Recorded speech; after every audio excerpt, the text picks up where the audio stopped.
Good afternoon, ladies and gentlemen. Welcome to another episode of Cyber Underground. Craig, it seems like we just spoke yesterday. It feels like it's going around in circles in many ways. I thought we'd jump on because Services New South Wales, big on the news. We just had Latitude the other day. I don't have much information about it, but Craig, fill us in. What's been happening out there, mate? Services in New South Wales, they reported an incident on, I believe, the March 20th, whereby over a period of 90 minutes, any of their customers that were using and logged into their website were able to see the data from any other customer. Wow. And so the period of time that this lasted was 90 minutes. But the real story is not that story. The real story is what they did as an incident response. So they dutifully reported it to the Office of the Information Commissioner for Australia. Good on you, Services and NSW.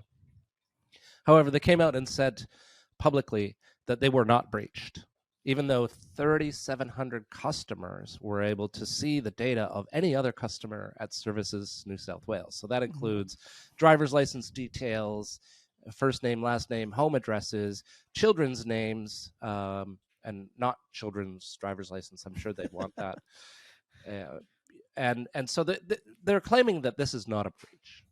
So breaches occur irrespective of whether hacking has occurred. If you've messed up your website, or if you have a disgruntled employee, which is very common, who has leaked data, that is always referred to as a breach.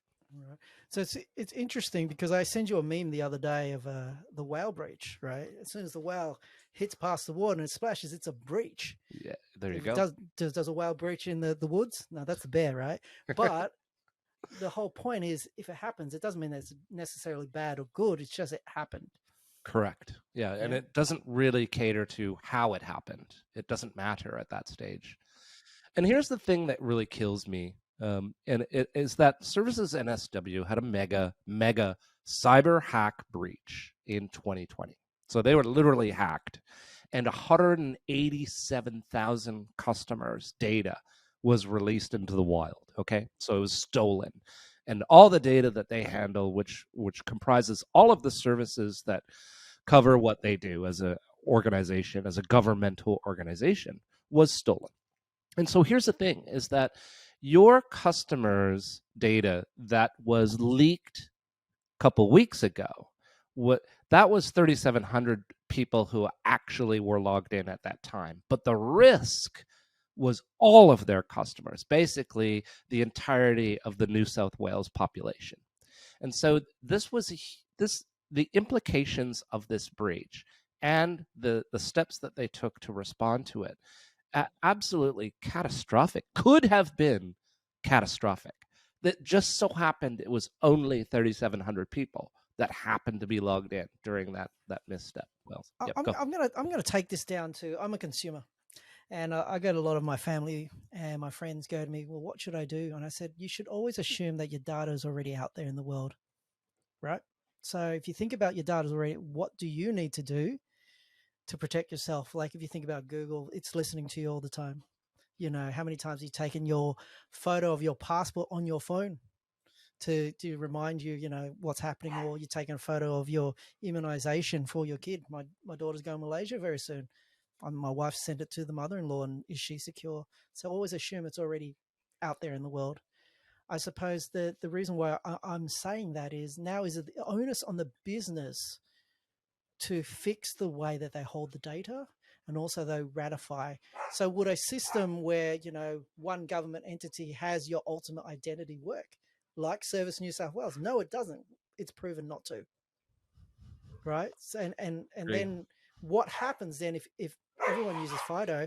And I said this at a session I did, I think for Convo. I said, these bad actors are some of the most innovative people in the world.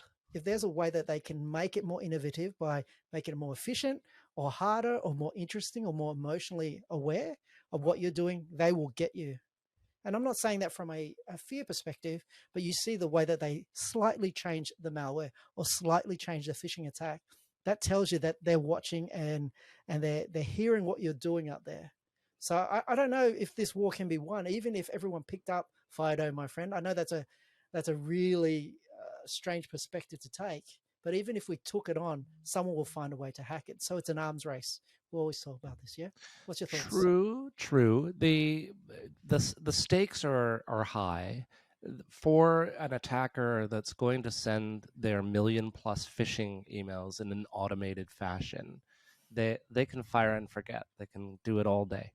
And if we wouldn't be talking about the breach of Services NSW if they had FIDO implemented, right? Mm-hmm. They wouldn't have gotten phished, and that would be common across all the organizations that have been phished and breached as a result. You're right. I mean, security is hard. It's not just one thing that these guys try, but one of the goals of security is to not simply just black and white, keep the bad guys out. That's not the ultimate goal.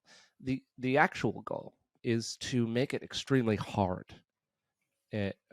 for these low-skilled individuals, of which there are legions around the world, from basically keeping the low-skilled individuals who send the million-plus phishing emails out of your data.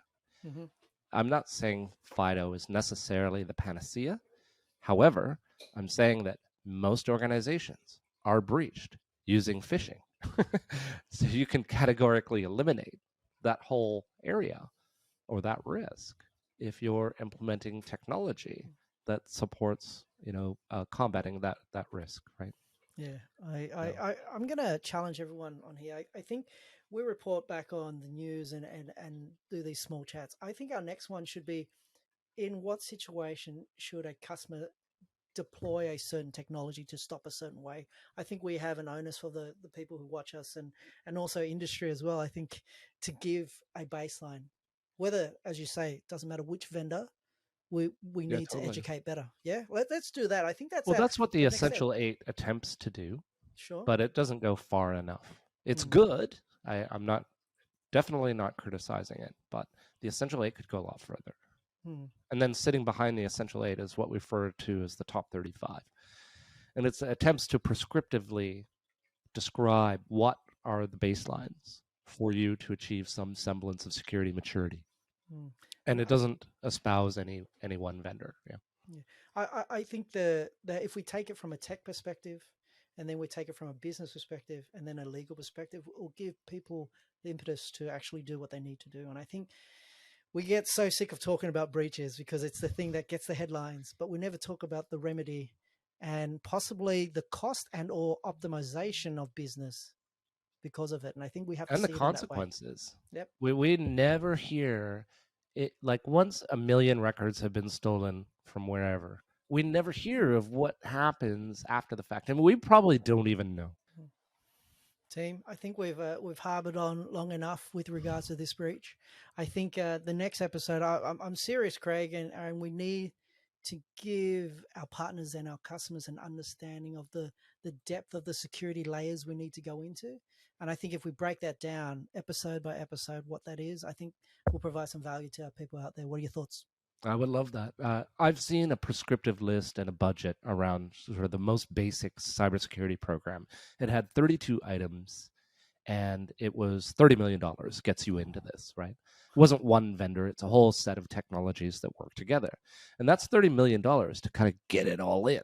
Well, where's the skill sets to deploy it, right? There's lots of stuff that you peel back and you see how difficult it actually is, which is why my other riff is managed service. So... in security for the small and medium businesses, which is the most common type of business in Australia. Forget about the big organizations with 30,000 employees. Just talking about what do you do if you're 100 people or 1,000 people. Yeah, I like it. Anyway, we could go on. We could will ad nauseum because it's only been like a few days, right? In between, there was another Branko was talking about the Crown breach, and I want to hear about that one too. Yeah, but I don't want to be the and you know what, Tony? We're going to be here again in a week. That's how it's going right now. Well, let's lock it in. Let's see what we can have next week. But I definitely want to get some remedies for our people out there because, leadership requires us to educate, and education, we do plenty, but what does that mean for business? I think if we do that, I think we've done everyone a service.